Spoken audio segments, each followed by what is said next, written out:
Hey guys, so I'm just making a quick video about healing the soul which desires love. So all of us when we're born, we're meant to be loved. We're meant to give love. Um but the thing is we experience things in life that show us that hey, maybe we're not so lovable. So I just experienced something where I met up with someone and I just felt this pain in my heart and I just started crying from the depths of my soul. Like it was very, very deep, like a deep pain. I just kept crying. And in my heart, I was like, I'm tired of being alone. I'm tired of being alone. And I had this vision of myself when I was playing under the table by myself. And with my parents fighting outside or noise. There's just so much noise, and I just remember being under a table by myself and feeling safe. I felt very safe under this table.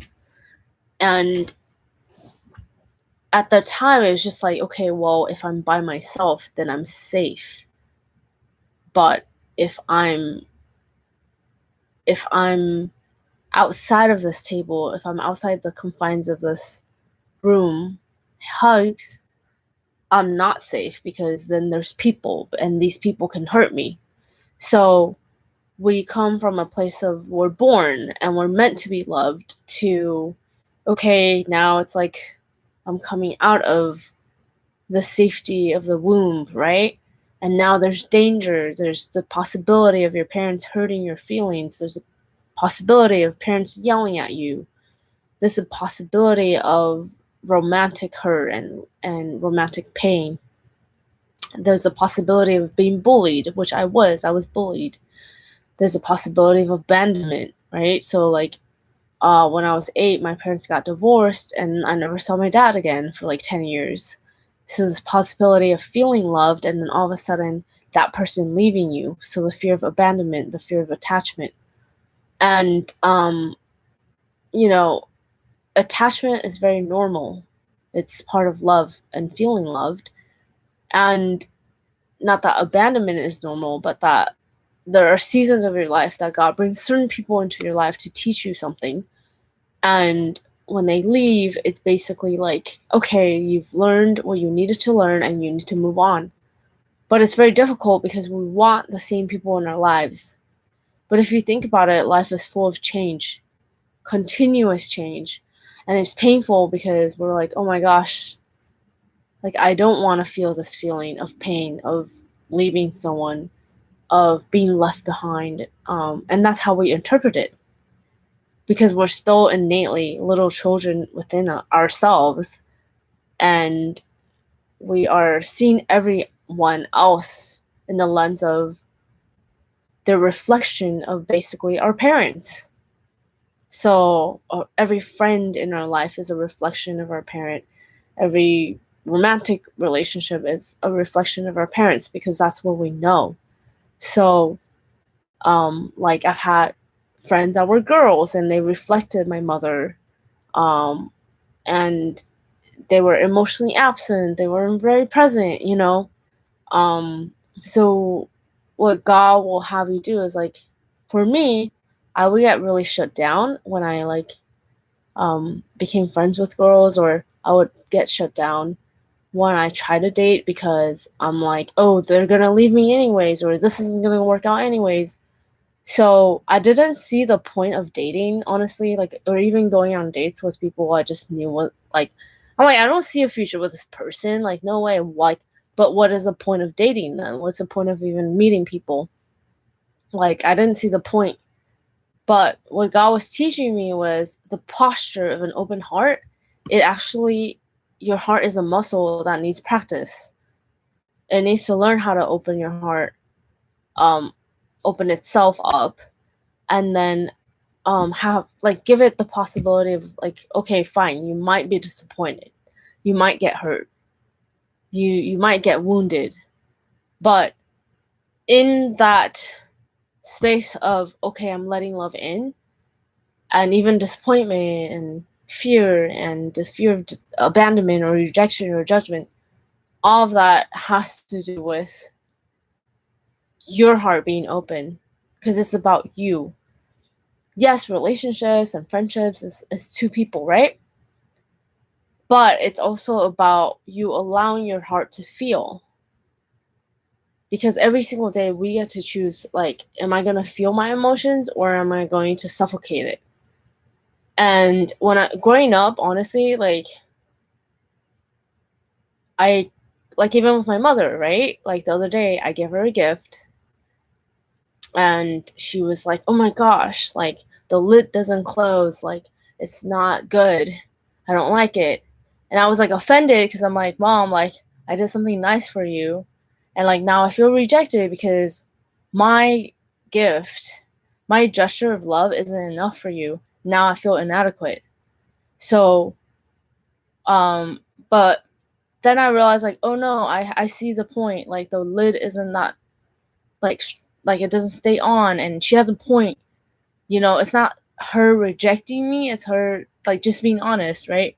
So I was able to exchange it for what she really wanted. And so sometimes like we give love and we show love, but it's not taken well by that person, right? And so we're offended because we think that's a reflection of our worth. But what it's really saying is like, oh no, they're just being honest, and it's not how you're showing love or the fact that you're showing love, it's just how it's perceived in their eyes. And so anyways, I just had an experience where I met up with someone and I just like for some reason could feel his pain and I could feel my heart. And like a lot of times I will meet people who literally like their heart is going through the same thing as I'm going through. And what God was showing me was like I was very guarded emotionally, and I just felt like, okay, well, if this person isn't it, what is the point of even getting close to this person or even getting to know them? But as at the like at first I just felt this block in my heart, and I was like, oh. And when there's a block, I literally feel like I can't really talk.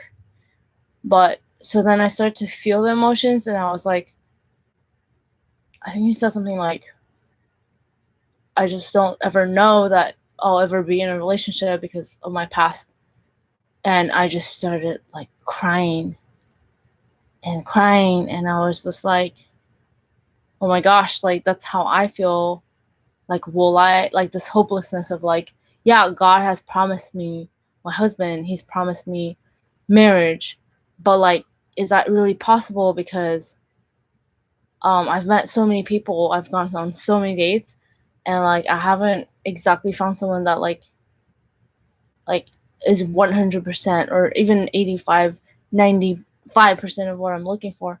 I've met great Christian guys, I've met um non-Christians, I've met all kinds of people, and they've had qualities that I'm looking for, but like in terms of like, okay, like God will bring me to someone, and it's like we go through this emotional healing like conversation. I think in our culture we mistaken attraction with emotional connection. Like just because you're attracted to someone physically, it has nothing to do with whether you actually feel loved by that person. So what our culture does is we equate love with sex, and it's not healthy because you don't have understanding, you don't have expression of emotion. What you only have is physical attraction, a quick release, boom, you've released, sexual tension. But have you ever told someone like, I really like you and I admire you and I think you're amazing? No, like a lot of times in our culture, we don't even say those things. We just say like, we just express it through sexuality. And it's very unhealthy because you're not feeling the emotions. You're feeling it through sex. You're feeling it through physical gratification, but you're never emotionally communicating to each other how you feel, And I wouldn't have come to this level of maturity in my life emotionally if I had just been like, okay, like, and I've even had to set physical boundaries and just be like, okay, how am I feeling, instead of um projecting those feelings onto physical attraction or sexuality, because there are so many emotions that you just like, oh my gosh, I feel guilty. So like sometimes like if you feel guilty or you feel perplexed or you feel confused or you like, I feel like a lot of guys, what happens is they build up all this emotion in their heart and they're like, oh my gosh, I just need a quick release. I just need to masturbate or like have sex. And I've experienced that myself where it's like, oh my gosh, I don't know what I'm feeling. Instead of telling that person, it's like, okay, I deal with them myself physically. And like, I've realized like what God has taught me is like, oh, okay, there's tension in your heart. You have feelings for this person. Call them and tell them how you feel. So like, call them, pick up the phone, be like, do, do, do, do, do, do, and be like, hey, I like you. Like, I think you're amazing. I think you're freaking awesome. Like, this is how I feel about you. But I feel sad that like maybe I don't see a future with you because, you know, maybe we don't have the same faith or like you're not exactly what I'm looking for, but I think you're an awesome human being. Like we don't have those conversations anymore and we're like, oh, we just ghost. So what happens is like there's no closure, there's no communication, there's no like maturity, right? So like the more I've grown emotionally, like being able to feel my emotions, like even today, like crying, right? Like I've gone on like first dates and even cried in front of people and just been like, this is what I've gone through and like this is my journey. And to see like how does that person perceive your tears, how they perceive your emotions, are they emotionally mature to say, okay, cool, like I see that as beautiful, I see your tears as beautiful, I see your emotions as a wholesome thing? Or do they tell you like, can you stop crying, like you're too much or you're too emotional? It's like that's when you see like if that person is actually mature enough. Thank you guys for joining. I'm gonna wave. Sorry, I've been kind of like just talking. How emotionally mature is that person, you know, that you're on a date with? Like, so a lot of times what I've realized is like, say like you go on a date with someone, right? And they're just like going on about stuff. Oh, today I did this, I did that. And then I'll be like, okay, I feel emotionally blocked. What do I do? Hey, can I just give you a second right now? Like, can you just give me a second right now to tell, hi, Mikey, and Sasha, and Madam, and Habib Cheeks, and Nocturnal Mystic, and Bay Area Ninja. Okay. So, what I do is like, okay, I feel emotionally overwhelmed or I've been feeling certain emotions. So I just say, hey, I know you want to talk about hobbies and movies and all this stuff, but can I just sit with you? Hi, Gladys. Can I just sit with you right now and tell you how I feel? So that's what I do. Can I just tell you how I feel? Because I feel a little overwhelmed. So like, oh yeah, okay. So I feel I just went through something, blah, blah, blah, blah, blah. And I try to tell them how I feel so that I'm emotionally present when I'm with them. And then I ask them, hey, how are you feeling? Okay, well, I was really stressed because of work and this girl did this and blah, blah, blah, blah.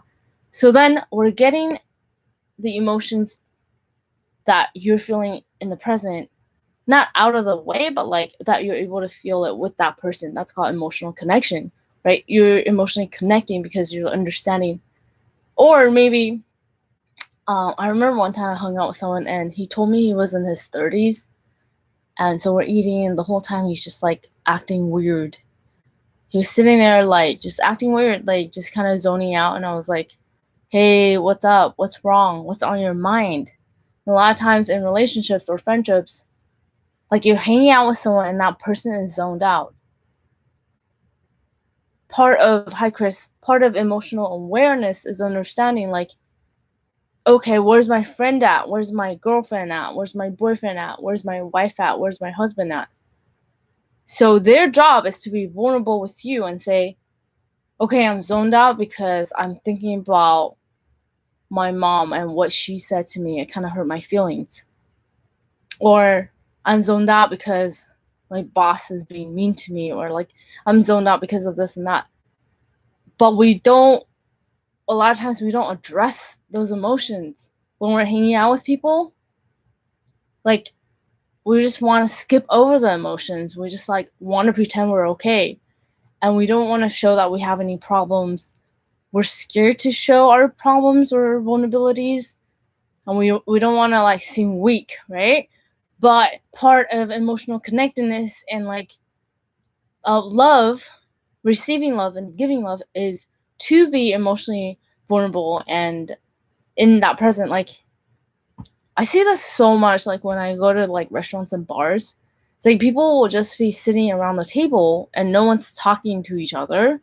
They're not emotionally connecting. They're drinking and they're staring at their phones and just browsing.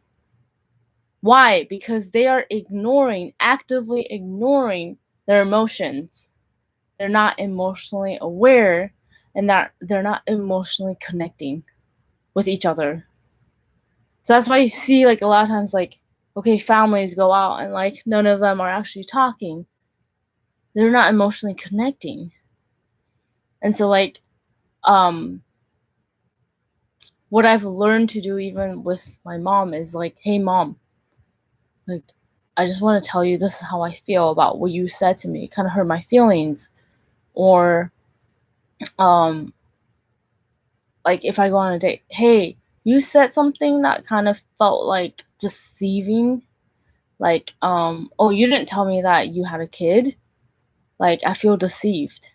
Or, okay, you don't look like your pictures online. Like that actually happened to me once. I showed up and that person didn't look like his pictures. It looked like from 10 years ago, right? And it's like, hi, thanks for joining. And so it's like, instead of like ignoring that, like you speak up about it, right? You emote, you express.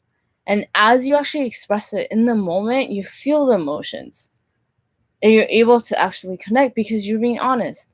So what happens when you're not honest with people? You actually feel emotionally shut down. You don't feel like you can be yourself around that person. You feel like there's a block. So what I've learned is like, if something bothers you about that person or something that they've done, like, tell them right away. Because that's gonna like help you feel closer to that person because you're being honest with them, right? So yeah, let me just pray. Dear Heavenly Father, God, I just pray for everyone watching. I just pray that God, you would open their hearts to your love, open their hearts to love in general, and just help them to be vulnerable. And part of love is being emotionally expressive and being able to express how you actually feel to the people around you. Even if it's hard, even if it sounds negative, like, okay, mom, when you said this, it kind of hurt my feelings, and maybe she will get defensive, he will get defensive, but like move past that. Like confrontation is so hard, communication is so hard sometimes because the emotions come up, right? We hate confrontation because the emotions that come up are hard, like very difficult. Like, say like you're angry at someone, hey, I'm angry at you. Okay, you're gonna feel those emotions, you're gonna feel the anger, right? If you don't say it, you might just avoid the emotions all the way. But if you actually say, hey, I'm angry at you, you can actually feel it, right? If you say, hey, I'm sad about this, you can feel that. When you say like, oh, like, I like you, you're feeling and releasing the emotions. So we don't feel our emotions because we don't talk about it.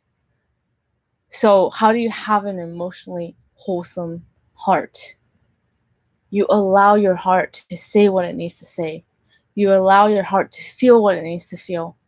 That's living an authentic life. That's living from your heart, because you're allowing your heart to say and do what it wants instead of suppressing it. So that's what I've learned. I hope that helped you. God bless you. Have a great night. Thanks for watching, and God bless. Make sure to subscribe to my blog, rebekkalien.com. I'm on YouTube, The Beck Show BX, as well as Spotify, The Beck Show BX show. And if you'd like to make a donation to this ministry, you could do so on my website, rebekkalien. It's rebekkalien.com. God bless you. Bye. Thanks for watching. Thanks for watching. Bye.